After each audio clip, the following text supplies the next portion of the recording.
ಈ ಒಂದು APL ಅನ್ನು ನಮ್ಮ ಕಮಿಟಿ ಹಮ್ಮಿಕೊಂಡಿದೆ.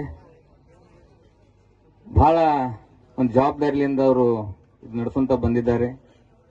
ಅವರಿಗೆ ನಮ್ಮ ತಂಡದ ಮಾಲೀಕರೆಲ್ಲರೂ ಸಹ ಸಹಕಾರ ಅವರಿಗೆ ಯಾವತ್ತಿಗೂ ಇದೆ.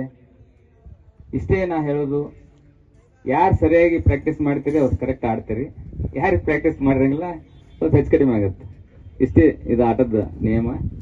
ಆದಷ್ಟು ಪ್ರಾಕ್ಟೀಸ್ ಮಾಡ್ರಿ, ನಿಮ್ಮ ಆಟ ಹೊರಗೆ ಸರಿಯಾಗಿ ಬರ್ತೈತಿ. ಇಷ್ಟ ಅದು ನೀವು ನೋಡಕ್ಕಂತ ಜನ ಬಂದಿರ್ತಾರ, ಅವ್ರು ನಿರಾಶೆ ಮಾಡಬೇಡ್ರಿ. ಅಷ್ಟೇ ಮಾಲೀಕರಿಗೂ ಸ್ವಲ್ಪ ಅವ್ರು ಹೇಳಿದಾಗ ಕರೆಕ್ಟಾಗಿ ಬರ್ರಿ ಗ್ರೌಂಡಿಗೆ ಅಂತ ಹೇಳ್ತಾ ತಮ್ಗೆಲ್ಲರಿಗೂ ಒಳ್ಳೇದಾಗಲಿ. All the best. ಯಾವುದು ತಂಟೆ ತಕರಲ್ಲಿ ಆಡ್ರಿ, ವಿನ್ನ ಒಬ್ಬ ಕಪ್ ಇರೋದು ಒಂದೇ. ಯಾವುದು ನಿರಾಶೆ ಆಗಬೇಡ್ರಿ. ಮಸ್ತ್ ನೆಕ್ಸ್ಟ್ ಕಪ್ ಬರ್ಬೋದು, ಆ ಆಸೆ ಇಟ್ಕೊಂಡು ಆಡ್ರಿ ಅಂತ ಹೇಳ್ತಾ ಎಲ್ಲರಿಗೂ ಇನ್ನೊಮ್ಮೆ ಶುಭ ಆಗಲಿ. Good luck, good luck. Thank you. ನಾವು ಪ್ರತಿ ವರ್ಷ ಎಲ್ಲ ನಮ್ಮ ಊರಿನ ಕ್ರಿಕೆಟ್ ಪ್ರೇಮಿಗಳಿಗೆ ಒಂದು ಕ್ರಿಕೆಟ್ ಆಟದಿಂದ ಅವರಿಗೆ ಮುನ್ನಡೆಸ್ತಾ ಬಂದಿದ್ದೀವಿ. ಎಲ್ಲರೂ ಕೂಡಿ ಕ್ರಿಕೆಟ್ ಆಡಿ ಅದೇ ರೀತಿ ನಿಮ್ಮ ತಂಡದ ಮಾಲಕರು ನಿಮಗೆ ಸಪೋರ್ಟ್ ಕೊಟ್ಟಿದ್ದಾರೆ, ಕಮಿಟಿಗೂ ಸಪೋರ್ಟ್ ಕೊಟ್ಟಿದ್ದಾರೆ. ನಾವು ಆ ಮಾಲಕರಿಗೆ ಸ್ಪಂದನೆ ಮಾಡಿ ಒಂದು ಒಳ್ಳೆ 10 ಸೀಸನ್ ಆದ್ರೂ ಒಳ್ಳೆ ಕ್ರಿಕೆಟ್ ಆಡ್ಕೊಂತ ಬಂದಿದ್ದೀವಿ.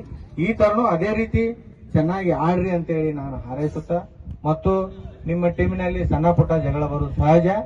ನೀವು ಅದನ್ನು ಸಹಕರಿಸಿಕೊಂಡು ನಿಮ್ಮ ಕ್ಯಾಪ್ಟನ್ ಆದಂತ ಒಂದು ಮಾತು ಕೇಳ್ಕೊಂಡು ನಿಮ್ಮ ಓನರ್ಗೆ ಹೇಳಿ ತಿಳಿಸಿ ನೀವು ಆಡ್ಬೇಕಂತೇಳಿ ನಂದು ಪರ್ಸನಲ್ ವಿನಂತಿ. ಯಾವುದೇ ರೀತಿಯಿಂದ ಯಾವುದೇ ಸಣ್ಣ ಪುಟ್ಟ ಜಗಳ ಬಂದ್ರು ಅದನ್ನ ಮನಸ್ಸಿಗೆ ಹಾಕೊಳ್ಳಾರ ನಿಮ್ಮ ಓನರ್ಗೆ ಹೇಳಿ, ಕಮಿಟಿಗೆ ಹೇಳಿ ಸರಿಪಡಿಸಿ ಒಳ್ಳೆ ರೀತಿ ಆಡ್ರಿ ಅಂತ ಹೇಳಿ ನಾನೊಂದು 2 ಮಾತು ಮುಗಿಸ್ತೇನೆ.